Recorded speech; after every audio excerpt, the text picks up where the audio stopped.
ரொம்ப ஓப்பனாக பேசுகிறேங்க. இதெல்லாம் நான்லாம் கடுமையான எதிர்ப்புகளை சந்தித்தவன். மாதாவை மதிக்கிறீர்களான்னு ஒரு ட்ராக்ட் நான் போட்டிருக்கேன். யாருக்கா தெரியுமா உங்களுக்கு? அது க்ரீன் கலரில் பிரிண்ட் பண்ணி இந்த மாதா திருவிழா நடக்கும்போது நம்ம சபையில் அனுப்புவேன். கோல்ஸ் பார்க்கிலிருந்து ஆரம்பிப்பாங்க. அங்கே ஒருத்தர் நிற்பாங்க, இன்னும் கொஞ்சம் தூரத்தில் ஒருத்தர், இந்த இடத்துல ஒருத்தர், நீலாம் போயிருக்க தம்பி அப்படி நின்று அந்த சர்ச்சு வாசல் வரைக்கும் போய் நிற்பாங்க.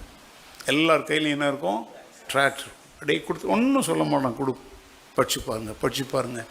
அதில் மாதாவை மதிக்கிறீர்களான்னு போட்டோம். அவங்க மதிக்கிறவங்க தானே, அதனால் வாங்கி வச்சுக்குவாங்க. கடைசி இது சுற்றி அவங்க வீட்டில் வந்து படித்து பார்த்தாதான் அதில் என்ன இருக்குன்னு தெரியும். நான் மாதாவெல்லாம் தாக்கிலாம் ஒன்றுமே எழுதியிருக்க மாட்டேன். நீ மாதாவை மதிக்கிற நபராக இருந்தால் அவங்க வாய் திறந்து சொன்ன கடைசி வார்த்தை என்ன தெரியுமா?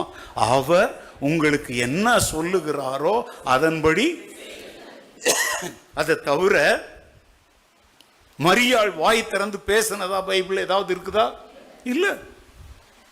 அப்போ நான் சொன்னேன், மாதா தனக்காக சிலைகளை நிறுவவோ, தனக்காக கெவிகளை உருவாக்கவோ, தனக்காக திருவிழாக்களை கொண்டாடவோ அப்படிலாம் அவங்க ஒருபோதும் சொல்லலை. அவர் சொன்னது என்ன?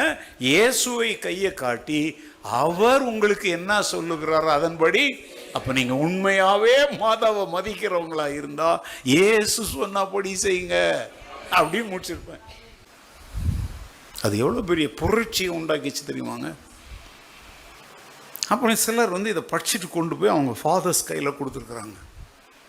அவங்க அதை படித்து பார்த்துட்டு, என்கிட்ட கொடுத்தவரே வந்து சொன்னாருங்க, அவர் மரித்து போயிட்டார் லிங்கராஜபுரத்தில். அவங்க அதை படிச்சுட்டு அவர்கிட்ட என்ன சொன்னாங்க தெரியுமா? எப்போ அங்கே பாரு, இந்த ஆள் ஒன்றும் பொய்யெல்லாம் எழுதலைப்பா, உண்மையை தான் எழுதியிருக்கிறோம். அப்போ இவர் கேட்டிருக்கிறாரு, அப்போ எதுக்கு ஃபாதர் நம்ம இப்படிலாம் செய்கிறோன்னா, பூவா வேணும் இல்லைப்பா.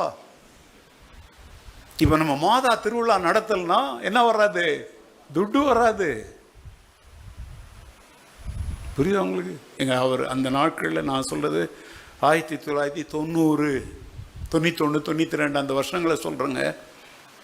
இந்த அகாப்பே திருச்சபையின் மூலம் செய்ததை சொல்கிறேன். ஏன் தெரியுமா? வேதத்தில் இல்லாதவைகள்